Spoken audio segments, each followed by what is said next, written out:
Good morning बच्चों। आज की वीडियो क्लास 10 साइंस से है, पार्ट 4 कार्बन और उसके यौगिक, और इसमें एक महत्वपूर्ण टॉपिक है सहसंयोजी आबंध। तो आज इस टॉपिक की पहले पढ़ेंगे अपन परिभाषा, कितने प्रकार के सहसंयोजी आबंध होते हैं, कैसे बनते हैं और इनके एग्जाम्पल्स। ठीक है, तो शुरुआत करते हैं अपन। पहले बात करते हैं अपन परिभाषा। देखिए, मैं एक बार इसको क्लियर से मैं पढ़ लेता हूँ, फिर आपको एक एक चीज़ को समझाऊंगा।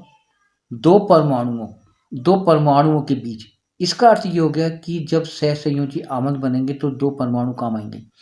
तो दो परमाणुओं के बीच एक इलेक्ट्रॉन युग्म की साझेदारी। इलेक्ट्रॉन युग्म मतलब या तो दोनों एक एक इलेक्ट्रॉन को साझा करेंगे, या दो दो का, या तीन तीन का। तो इसी को मिलाकर के जो आबंध बनते हैं, जो बॉन्ड बनते हैं, उनको सहसंयोजी आबंध कहते हैं। इसकी सीधी सी जो परिभाषा है वो ये है, दो परमाणुओं के बीच एक इलेक्ट्रॉन युग्म की साझेदारी द्वारा बने आबंध सहसंयोजी आबंध कहलाते हैं। ठीक है, तो इस परिभाषा का अर्थ ये हो गया कि इस सहसंयोजी आबंध में दो परमाणु भाग लेंगे, और दोनों जो एटम है, दोनों में बेटा या तो एक एक का साझा होगा, दोनों एक एक का जोड़ा बनाएंगे, या फिर बनाएंगे दो दो का, या बनाएंगे तीन तीन का। तो इस प्रकार से जो बॉन्ड बनते हैं उनको सहसंयोजी आबंध कहते हैं। ठीक है, अब आता है कि भाई सहसंयोजी आबंध कितने प्रकार के होते हैं। बेटा ये तीन प्रकार के होते हैं। तो सबसे पहले अपन एकल आबंध लेके चलते हैं। एकल आबंध, तो इसका अर्थ ये हो गया बेटा, एकल से मतलब होता है सिंगल। तो जब दो दो एटम जब आपस में इलेक्ट्रॉनों का साझा करेंगे, तो इसमें बेटा एक एकल आबंध बनेगा, यानी कि एक ऐसे बॉन्ड बनेगा। ठीक है, और इस बॉन्ड का अर्थ होता है कि एक इलेक्ट्रॉन इस वाले ने काम लिया है और एक इलेक्ट्रॉन इस वाले ने काम लिया है। अर्थात दो जो एटम है उन्होंने मिलकर के एक एक इलेक्ट्रॉन साझा करा है, तो ये एक सिंगल बॉन्ड बन गया है। अब ऐसे तो आपको समझ में आएगा नहीं, तो इसका बेटा अपन लेते हैं उदाहरण। ठीक है, तो मैंने बेटा एग्जाम्पल लिया। देखो एग्जाम्पल किसके लिए लिया? एग्जाम्पल इस एकल आबंध के लिए। अब एग्जाम्पल लेता हूँ बेटा मैं हाइड्रोजन का, तो मैंने हिंदी में लिखा हाइड्रोजन। ठीक है, और हाइड्रोजन तो हिंदी में लिख दिया। अब हाइड्रोजन है, इसका होता है प्रतीक H2। अब ये जो H2 है बेटा, ये हाइड्रोजन का अणु है। क्या है? हाइड्रोजन का अणु। इसका अर्थ ये हो गया कि इस हाइड्रोजन के अणु में दो परमाणु है, क्योंकि H कितने बेटा? दो। तो इसका मतलब है कि दो परमाणु भाग ले रहे हैं। तो एक तो परमाणु यहाँ पर होगा और दूसरा परमाणु बेटा यहाँ पे होगा। ठीक है, यहाँ तक आपको कोई दिक्कत नहीं आएगी। अब मैं एग्जांपल ले रहा हूँ। पहला ये बेटा क्या है? हाइड्रोजन है, और ये हाइड्रोजन का अणु है H2। अब इस अणु में बेटा दो परमाणु भाग ले रहे हैं, एक ये और ये, यानी कि ये परमाणु है। ये कितना है बेटा? ये है हाइड्रोजन का परमाणु, और ये भी हाइड्रोजन का परमाणु है। ठीक है, अब ये दोनों मिलकर के बेटा अणु बना रहे हैं H2। किसका अणु बना रहे हैं? हाइड्रोजन का। अब कैसे बना वो देखते बेटा। सुनो, देखो आपने देखा होगा कि हाइड्रोजन के जो पहला कक्षक है, यानी S कक्षक है, उसमें केवल एक ही इलेक्ट्रॉन होता है। तो इसमें एक इलेक्ट्रॉन इसके पास होगा, ऐसे बेटा एक इलेक्ट्रॉन इसके पास होगा। ठीक है, अगर अपन हाइड्रोजन का जो परमाणु का स्ट्रक्चर बनाए, तो बेटा वो ऐसे बनेगा। देखो, अब दोनों का सेम बनेगा। तो मैं एक का आपको दिखाता हूँ बना करके। ये बेटा नाभिक हो गया। ठीक है, और इसमें प्रोटॉन और न्यूट्रॉन पाए जाते हैं। ठीक है, और बेटा इसके पास देखो, जो पहला कक्षक है यानी की कक्षक, उसमें एक ही इलेक्ट्रॉन होता है। अब बेटा इसको, क्योंकि आपको मालूम है कि जो है कोश है उसमें दो चाहिए, अब इसके पास तो एक ही है ना। अब तो क्या करेगा बेटा, ये आपस में एक दूसरे पर इलेक्ट्रॉन का साझा करेंगे। कैसे करेंगे? देखो, ये देखो, ये बन गया हाइड्रोजन का परमाणु का स्ट्रक्चर। इसके पास एक इलेक्ट्रॉन है, और दूसरा परमाणु ये बन गया, इसके पास भी एक इलेक्ट्रॉन है।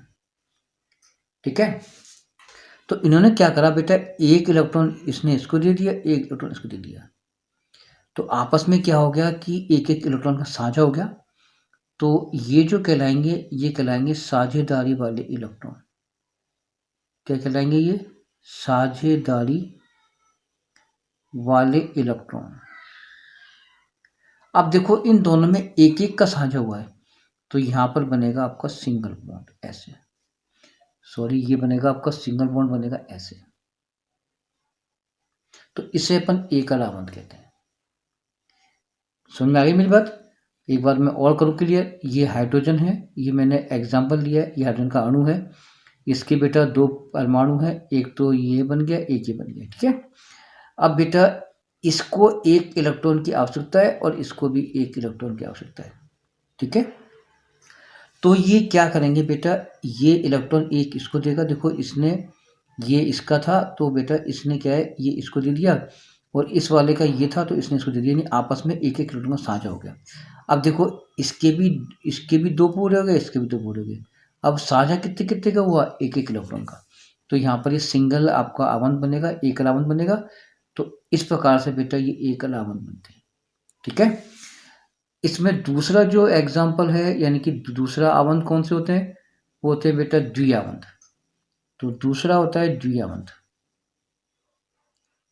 द्विआवंत, अब द्विआवंत में क्या होगा कि दो दो इलेक्ट्रॉन का साझा होगा, ठीक है। चलो इसका लेते हैं एग्जाम्पल। अब इसका एग्जाम्पल आएगा बेटा अपने पास ऑक्सीजन, है ना। तो मैंने लिया ऑक्सीजन का, ये ऑक्सीजन, और ऑक्सीजन का जो अणु होता है वो होता है O2। आपको मालूम है कि ऑक्सीजन के अणु में दो परमाणु होते हैं, एक ऑक्सीजन का ये परमाणु, दूसरा ऑक्सीजन का ये परमाणु, ठीक है। अब आपको मालूम है कि ऑक्सीजन के बाहरी कोश में 6 होते हैं, वैसे इसका परमाणु क्रमांक 8 होता है, किसका? ऑक्सीजन का। लेकिन पहला कोश तो फुल हो गया, पहले कोश में के में तो 2 हो जाएंगे, और एन में कितने होते हैं? 8, लेकिन इसके बाहरी कोश में 6 होते हैं, क्योंकि 6, तो देखो 1 2 3 4 5 और 6, ऐसे बेटा 6 इसके होंगे, 1 2 3 4 5 और 6। अब ये 6 कैसे हुए? क्योंकि आपने पढ़ा होगा या नहीं पढ़ा तो देख ना, कि ऑक्सीजन का जो परमाणु क्रमांक है वो बेटा वो 8 होता है। क्या होता है? परमाणु क्रमांक 8। तो जो पहला कोश है उसमें 2 होंगे, दूसरे में 6 होंगे।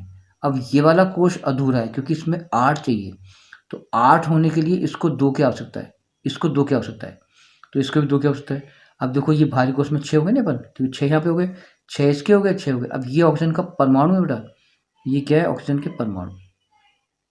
अब ये साझा कैसे होगा वो देखना है। मैं इसको अलग से मैंने इसको मैं यहाँ पे इसको करता हूँ ड्राफ्ट।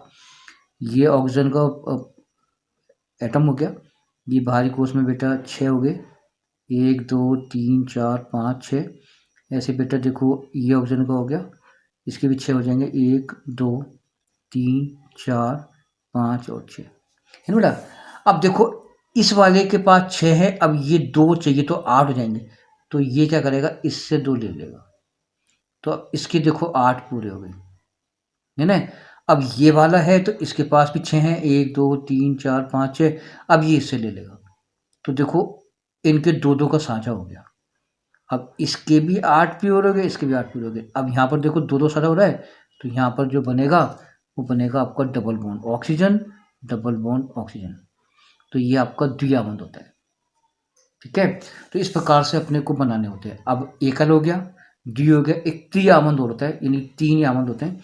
तो पहला मैंने आपको समझाया, दूसरा समझाया, अब थर्ड और समझाता हूँ। उसके लिए भी मैं एग्जाम्पल ले रहा हूँ और वो क्या है वो दिखाता हूँ। चलिए त्रिआवंत वाला लेके चलते हैं अपन। तो आपका जो त्रिआवंत है उस पर आपको समझाना है।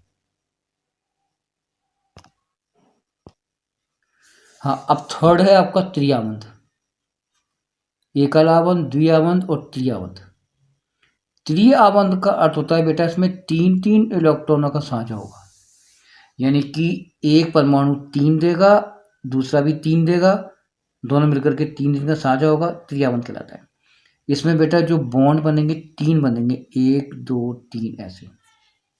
इसका मैं एग्जाम्पल ले रहा हूँ बेटा EXAMPLE,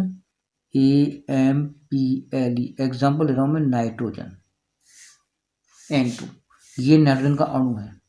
अब बेटा ये मिलके बनता है 2 परमाणुओं से, तो एक N यहाँ पर आ गया, दूसरा N यहाँ पर आ गया, ठीक है। और आपको मालूम है कि नाइट्रोजन का जो परमाणु क्रमांक है वो 7 होता है। नाइट्रोजन का परमाणु क्रमांक कितना होता है बेटा? वो होता है 7। तो पहले कोष में 2 होते हैं, दूसरे में 5 हो जाएंगे, 7 है ना। तो जो पहला कोष तो फुल हो गया, दूसरे में 5 हो गए। अब इसको बेटा 3 की जरूरत है क्योंकि 8 पूरे करने होते हैं।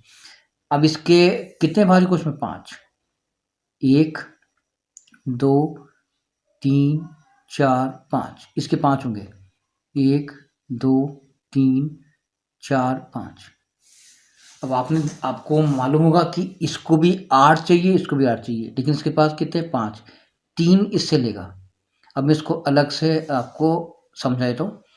तो देखो मैंने क्या करा, ये n ले लिया बेटा, 1 2 3 4 5, इसके है ना, इसके भी ले लिए मैंने 5, 1 2 3 4 5, है बेटा।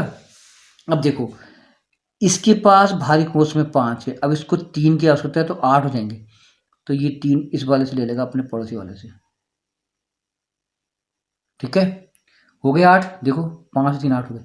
अब इसके पास भी तो 5 ही है, तो ये भी इससे ले लेगा, ये देखो ऐसे। अब बताओ साझा कितने कितने हुआ इलेक्ट्रॉन? 3 3 का, तो N ट्रिपल बॉन्ड N। तो इस प्रकार से बेटा ये त्रियावन बन गई। तो आपने आज पढ़ा तो सहसंयोजी यावन 3 प्रकार के होते हैं, एकल आवन, द्वियावन और त्रियावन। धन्यवाद।